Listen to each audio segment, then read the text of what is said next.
கட்சி ஆரம்பிச்சா போதும் சிஎம் ஆயிடலான்ற கனவுல எல்லாம் வராங்க. கட்சி ஆரம்பிச்ச புதுசு இல்ல, அரசியலும் புதுசு இல்ல, அரசியல் தெரியாது, அதனால ஆசைப்படுறாங்க. இந்த கட்சியோட பொதுக்கூட்டத்துல அந்த தலைவர் நின்னுகிட்டு சாட்டைய சுத்தும் போது எனக்கு யமனோட பாசக்கயிறை ஞாபகத்துக்கு வருது. ஏன்னா அவங்களோட அரசியல் கூட்டம் எல்லாமே அனுதாப கூட்டமா மாறிக்கிட்டு இருக்கு. பின்ன என்னங்க பண்றாரு விஜய்? போற இடத்துல எல்லாம் காவு வாங்குறாரு. நீங்களே சொல்லுங்க.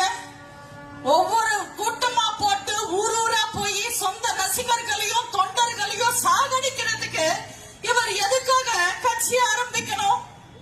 விவசாயம் பார்த்து செத்தவங்க கூட கம்மி, விஜய பார்க்க போய் செத்தவங்க தான் அதிகம். ஆனா என்ன கொடுமை, வருஷம் பூரா விவசாயம் பார்த்து செத்தவனுக்கு கூட பணம் கிடைக்கிறது இல்ல. இந்த விஜய பார்க்க போய் செத்தவங்களுக்கு பணம் தராங்க. விஜயோட கூட்டத்துல ஒரு குழந்தை செத்து போச்சு. அதை விசாரிக்கிறதுக்கு ரெசார்ட்டுக்கு கூப்பிட்டு அவங்க அம்மாவை பார்த்து சாப்பாடு போட்டு பேமெண்ட் கொடுத்து அனுப்பி விடுறாரு. உடனே அந்த அம்மா வெளியில வந்து, என் பொண்ணு தான் உயிரை பலி கொடுத்து விஜயன் என்ன பக்கத்துல இருந்து பாக்குற பாக்கியத்தை வாங்கி கொடுத்துருச்சுன்னு பேசுறாங்க. இதெல்லாம் ஒரு அம்மாவா? இன்னொரு பொண்ணு பேட்டி கொடுக்கறாங்க. எங்க வீட்டுல 9 பேர் இருக்காங்க, 9 பேரும் விஜய்க்கு ஓட்டு போடலன்னா விஷம் வச்சு கொன்னிடுவேன். இவங்க எல்லாம் பொண்ணுங்களா? இவங்களோட மனநிலை தான் சரியா இருக்கா? ஒரு சமுதாயம் வளரணும்னா பெண்களும் இளைஞர்களும் தான் முக்கிய காரணம். ஆனா இந்த விஜயோட கூட்டத்துக்கு வர பொண்ணுங்களையும் பசங்களையும் பார்த்தா தமிழ்நாடு என்ன ஆயிடும்ன்ற கவலை வருது. மக்களை ஆளணும்னு நினைக்கிற தலைவர்கள் மக்களோட மக்களா இருந்து மக்களுக்காக மக்கள் கூட நிக்கணும்.